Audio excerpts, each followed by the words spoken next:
What's up and welcome back sa akin channel mga ka-teammate. Spurs, sunod-sunod na ang pagkatalo. Ano ang problema? Tanking season na naman ba ang Spurs this year? At sino-sino ang mga nakaka-disappoint sa roster ng Spurs ngayon?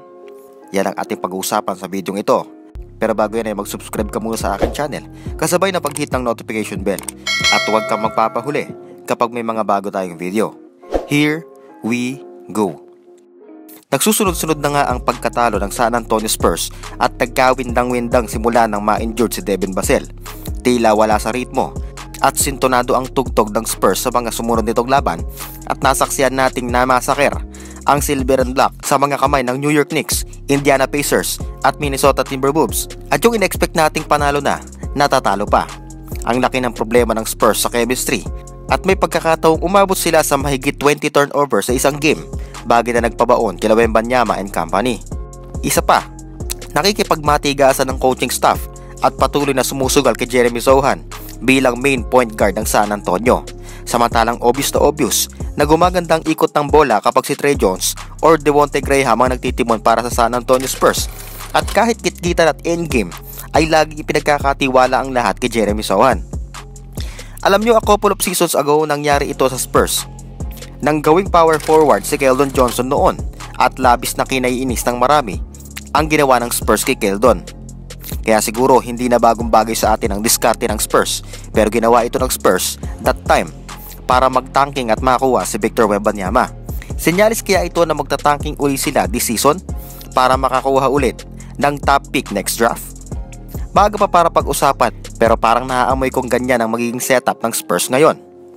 Sabi ko nga last time, tsatsagain talaga natin na si Sochan ang magiging starting and main point guard ng Spurs ngayon kesa kina Jones at Graham. Pero napansin nyo ba mga ka-teammate last season? Gustong-gusto natin ang laro ni Sochan from defense, hustle at angas nito sa hardcourt. Pero ngayon nakakainis na si Sochan. Take note mga ka-teammate, ang totoong nakakainis dito ay si Coach Pop dahil sila talaga nagpakana nito at sumusunod lang si Sochan. May mas nakakainis pa kay Sochan mga ka-teammate. Una, si Zach Collins. Actually marami sa mga Spurs fans ang naiinis kay Collins, pero ako medyo lang.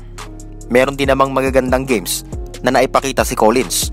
Well, kaya nauuwi sa mga hindi magandang performance si Collins ay dahil din sa mga kakampi nito.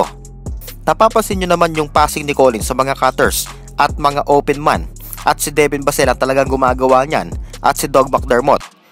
Nung nawala si Vassell, nag-umpisa na ding nawala si Collins at ang mga nakakasabay nito ay mga crocodile sa bola. Isa pa, ang kanyang pick and roll defense ay nagsasuffer talaga because of the low grade screen navigation sa kanyang mga ka-teammate at the point of attack. Kaya kitang-kita na hirap ang ating Zach Collins sa game. On paper, Zach Collins has the tools to be a perfect frontcourt partner para dito kay Victor Wembanyama, at yun ang katotohanan. He can match up with the bruising centers on the block. Tangi dyan, nagagawa din itong lumikha ng space sa sahig with a dependable dribble and deliver accurate passes as one of the best high post facilitators sa NBA. Ang tanging dapat i-workout ni Collins ay ang kanyang outside shooting, kung saan nag-a-attempt ang 7-footer ng almost 4 3-pointers per game. But Collins has only buried 27% of those looks, ang career worst mark mga ka-teammate. Pero nakita naman natin ang effort ni Zach Collins sa opensa kontra sa Sacramento Kings with 28 at kontra sa Memphis Grizzlies na tumapos naman ng 16 markers.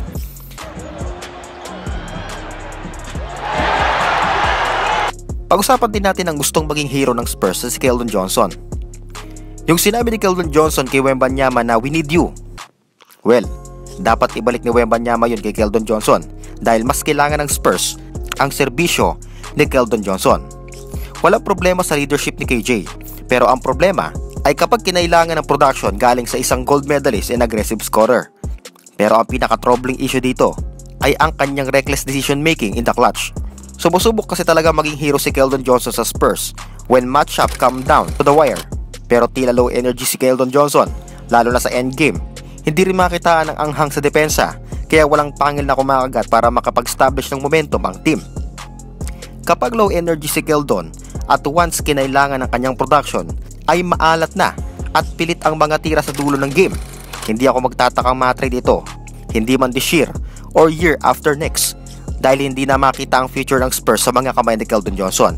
Pero nakakapanghinayang din kung pakakawalan si Keldon Johnson ng team mga ka-teammate Pero kung sa ikagaganda naman at ikaayos ng play, ay why not? Shoutout sa iyo ka-teammate Primum Nil Nocere, kay ka-teammate Manuel Castro, shoutout sa iyo ka-teammate Kralisi F. Doksha, at shoutout at happy birthday sa iyo ka-teammate Kelsey Mendoza. Maraming salamat sa pagsuporta sa akin channel. That's all for today and see you sa next video.